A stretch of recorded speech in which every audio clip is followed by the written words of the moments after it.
दोस्तों Bajaj housing finance limited की बात करें तो स्टॉक के अंदर गिरावट देखने को मिल रही है आज। अब वैसे तो देखें तो स्टॉक काफ़ी दबाव में है। जो स्टॉक लिस्टिंग के वक्त तूफानी तेजी से आगे बढ़ता हुआ दिखाई दे रहा था, वो अब काफ़ी ज़्यादा नीचे आ गया है। लेकिन यहाँ पे फंडामेंटल में कोई कमी नहीं आई है। बजाज ग्रुप का मजबूत सपोर्ट है, कंपनी का बिजनेस अच्छा है, फिर शेयर की प्राइस क्यों नहीं बढ़ रही है उसको अच्छे से समझेंगे। अब इस क्वार्टर थ्री की संभावनाओं के बीच में मार्केट एक्सपर्ट का क्या कहना वो भी जानेंगे, क्योंकि कंपनी के पिछले रिजल्ट काफ़ी बेहतर थे। तो यहाँ पे अब लेटेस्ट जो अपडेट निकल गया है उसको समझेंगे, और साथ में लेटेस्ट हमारे सामने दिसंबर के आंकड़े आ चुके हैं म्यूचुअल फंड के, वो क्या इशारा करें, क्या खरीदारी हो रही है या सबकी तरफ से बिकवाली हो रही है। तो ये गिरावट क्या है, रिटेल इन्वेस्टर की तरफ से है, बड़े फंड हाउस की तरफ से, उसको भी समझने की कोशिश करेंगे इस वीडियो के माध्यम से। और बजट आने वाला है, बजट से भी उम्मीदें बहुत ज़्यादा है बजाज हाउसिंग फाइनेंस को, क्योंकि ये अफोर्डेबल हाउसिंग में काम करने वाली एक मजबूत कंपनी है। ऐसे में क्या उम्मीद बनेगी, जानेंगे।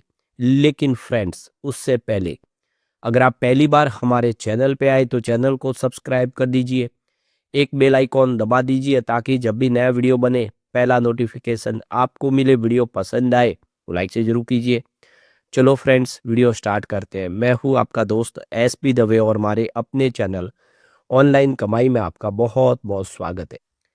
सबसे पहले बजाज हाउसिंग फाइनेंस के कारोबार की बात करें तो स्टॉक इस समय 93.84 पर आपको ट्रेड करता हुआ दिखाई देगा, जहां पे 1.13% की गिरावट है। अभी बाजार क्लोजर में 15 मिनट बाकी है, गिरावट की स्थिति बनी हुई। तो आप देख ही सकते हो कि सुबह शुरुआत ही कमजोर हुई थी 94.50 पर, क्लोजिंग कल 94.91 के आसपास, लगभग 95 के आसपास क्लोजिंग थी। दबाव के साथ शुरुआत हुई और इंट्राडे में आप देखें बिल्कुल तेजी बन नहीं पाई, कल का लेवल भी इसने टच नहीं किया और वहां से एक तरफा बिकवाली का माहौल बना, जिसकी वजह से 92.87 का इसने लो बनाया। अब आप देख ही सकते हो कि अपने 52 वीक के लो के आसपास है, क्योंकि 92.10 इसका 52 वीक का लो है। अब ये स्टॉक काफी दबाव में, हाई इसका 136 का है। क्या आने वाले समय ये फिर बेहतर कर पाएगा, तो उम्मीद बहुत ज़्यादा है। लेकिन इस समय बाजार में पूरी बिकवाली का जोर जाग रही है। स्पेशली ग्लोबल रीजन जो है वो उस बाजार को फेवर नहीं कर रहे। डोनाल्ड ट्रंप ने 500% टैक्स लगाने की बात की, यानी 500 गुना अगर वो टैक्स लगाते हैं तो आप समझ सकते हो कि इनके ऊपर जो हमारी ये जो एक्सपोर्ट है अमेरिका की, वो सारी की सारी बहुत ज़्यादा इफेक्ट कर जाएगी। तो इसकी वजह से भी देखो एक दबाव की स्थिति बनी हुई है। तो यहाँ पे देखिए मार्केट मोजों के हिसाब से सेल की रेटिंग बन रही है, क्योंकि दबाव की स्थिति बिल्कुल बनी हुई है। और आप समझ सकते हो कि बाजार अगर सुधरेगा, बाजार में जिस तरह से दबाव की स्थिति कम होगी तो ये स्टॉक बेहतर करेगा। NBFC में पॉजिटिव माहौल बनना शुरू होगा, तब यहाँ पे इसमें भी हम अच्छा माहौल बनाता हुआ दिखाई देंगे। इस समय कंपनी के फंडामेंटल में कमी नहीं है, इस समय जो बाजार है उसकी सिनेरियो ठीक नहीं दिखाई दे रहा है। तो यहाँ पे अगर हम कुछ पैरामीटर देखें जिसकी वजह से बाजार की स्थिति और शेयर की स्थिति को अगर हम ट्रैक करें, तो क्वालिटी, वैल्यूएशन, फाइनेंशियल ट्रेंड और टेक्निकल को साथ में जोड़ के किसी भी शेयर की दशा दिशा तय होती है। तो क्वालिटी इसकी एक बहुत अच्छी है, वैल्यूएशन थोड़ा-सा लोगों को एक्सपेंसिव लगता है। कुछ लोग कहते हैं कि ये IPO ही महँगा लाया गया था, तो उस वजह से वैल्यूएशन के बारे में थोड़े से दो राय ज़रूर है। लेकिन फाइनेंशियल ट्रेंड इसकी अच्छी है, टेक्निकल थोड़ा-सा कमज़ोर इस समय दिख रहा है। तो ये जो फैक्टर है इसमें कुछ पॉजिटिव है, तो कुछ यहाँ पे नेगेटिव फैक्टर दिखाई देंगे। लेकिन जैसे शेयर की प्राइस बढ़ने लगती है, सारे फैक्टर उसके फेवर में आ जाते हैं। तो एक्सपर्ट के हिसाब से तो जो वैल्यूएशन है वो ग्रेडेड इस समय फेयर वैल्यू के आसपास देखा जा रहा है, क्योंकि बहुत ज़्यादा करेक्शन हो चुका है। जो स्टॉक 188 तक चला गया था, अगर वो स्टॉक 92 पे मिले तो उसको हम बिल्कुल फेयर वैल्यू पे ही कहेंगे। और यहाँ पे रीजनेबल प्राइस पे है तो फिर यहाँ से बढ़ने की उम्मीद दिखाई देती है। तो आप देखिए इसमें कम कंपनी के जो करंट अर्निंग की बात है, जो ग्रोथ प्रोस्पेक्ट है, उससे कंपनी के बेंचमार्क को सेट किया जा सकता है, जिससे आप देख सकते हो कि वैल्यूएशन जो है वो अपसाइड पोटेंशियल की दिखाई दे रही है। इस समय टेक्निकल लेवल से कमजोर जरूर है, लेकिन फाइनेंशियल लेवल से ये स्टॉक बहुत अच्छा लग रहा है। फिलहाल आप देख सकते हो स्टॉक इस समय 5 डे, 20 डे, 50 डे, 100 डे और 200 डे मूविंग एवरेज से आपको नीचे ट्रेड करता हुआ दिखाई देगा। बजाज हाउसिंग फाइनेंस इस समय डाउन ट्रेंड में है, दबाव की स्थिति बनी हुई। तो आप देख ही सकते हो कि कंपनी ने यहाँ पे IPO की प्राइस रखी थी 70 रुपीज, लेकिन मार्केट में ये आया 150 के भाव में लिस्टिंग। और उसी दिन अगर आप देखें रिकॉर्ड लेवल पे 180 के प्राइस से ये पहुंचता हुआ दिखाई दिया। बहुत बेहतर, लोगों को लग रहा था कि यहीं से दौड़ते हुए 500 हजार हो जाएगा, ऐसा हुआ नहीं। स्टॉक में गिरावट हुई, स्टॉक काफी नीचे आ गया और इस समय 47% अपनी पिक प्राइस से डाउन पे है। तो इस समय लोगों को लगता भी है कि एक फेयर वैल्यू पे है, तो अच्छे स्टॉक के लिए एक अच्छी बात होती है। इतनी बड़ी करेक्शन के बाद यहाँ पे थोड़ा-सा यहाँ पे सोचा जा सकता है, क्योंकि बहुत ज़्यादा करेक्शन हो चुका है और काफ़ी अच्छा स्टॉक है। तो यहाँ पे कि स्टॉक को लेकर 18 आवर स्वदेश की जो पैनलिस्ट है अजित मिश्रा, जो रेलिगेयर ब्रोकिंग के मार्केट एक्सपर्ट है, उनका कहना है कि बजाज हाउसिंग फाइनेंस का जो स्टॉक है वो लिस्टिंग से ही लगातार प्रेशर में बना हुआ है। बहुत अच्छी लिस्टिंग हुई, उसके बाद में जो बिकवाली शुरू हुई वो एक तरफा रही। जो नेगेटिव ट्रेंड है वो खत्म होने का नाम नहीं ले रहा है। हाई लेवल से देखें तो ये स्टॉक दबाव में लगातार बना हुआ है। यहाँ पे देखो कि बहुत सारी जो ब्लॉक डील हुई, उन ब्लॉक डील के माध्यम से यहाँ पे प्रमोटर ने अपनी स्टेक कम की, जिससे और दबाव की स्थिति बन गई। और जब प्रमोटर बिकवाली करते हैं तो थोड़ा-सा माहौल भी नेगेटिव बनता है। वैसे प्रमोटर की होल्डिंग भी बहुत ज़्यादा है, 88% के आसपास है, जिसको 75% पे लाना होगा, तो उनको और बाज़ार में अपनी होल्डिंग को ट्रिम करनी होगी।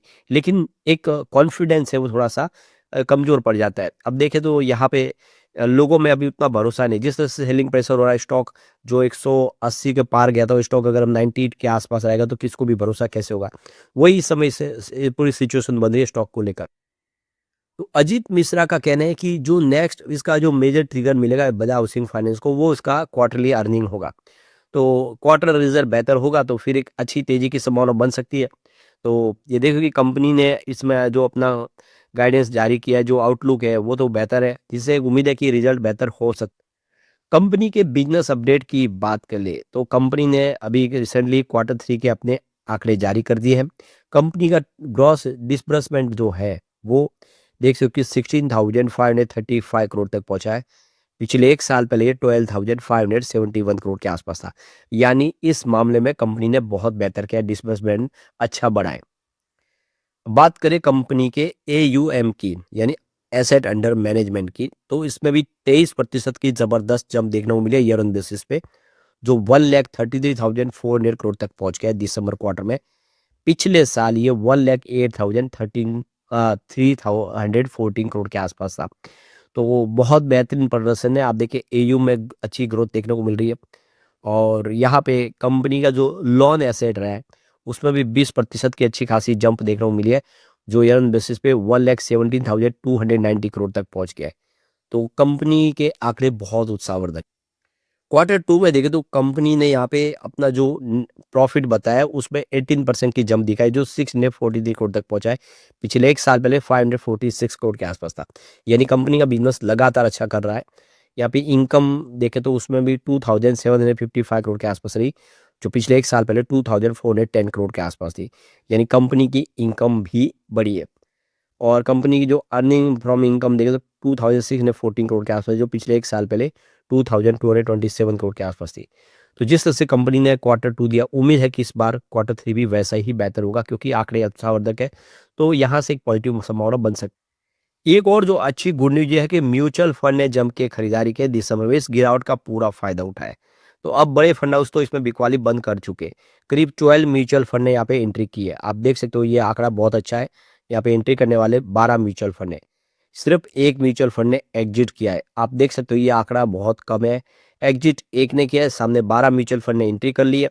इससे क्लियरली सिग्नल है कि यहाँ पे जम के खरीदारी शुरू हो चुकी है। इस गिरावट का फायदा उठा रहे हो, क्यों ना हो, बहुत ज्यादा करेक्शन हो चुका है। जो स्टॉक 180 के पार गया था वो स्टॉक 90 के आसपास है, आधी कीमत पे आ गया है। तो खरीदारी बिल्कुल होगी। तो यहाँ पे देख सकते हो कि दिसंबर महीने में करीब 39,08,464 शेयरों की अदला बदली होती हुई दिखाई देगी। तो इससे उम्मीद कर सकते हैं कि आने वाला क्वार्टर 3 बेहतर होगा और फिर एक तेजी की संभावना बनेगी। और इस बजट में कुछ बड़े पॉजिटिव ऐलान हो सकते हैं हाउसिंग सेक्टर के लिए, स्पेशली अफोर्डेबल हाउस के लिए। उसका असर भी देखने को मिलेगा। लेकिन फ्रेंड्स, कोई भी इन्वेस्टमेंट करने से पहले अपने फाइनेंशियल एडवाइजर से एडवाइस ले ले या अपना खुद का रिसर्च करें, क्योंकि मैंने वीडियो आपके एजुकेशनल पर्पज के लिए ही बनाया। वीडियो पसंद आए तो लाइक से जरूर कीजिए और चैनल को सब्सक्राइब कर दीजिए। Thank you friends.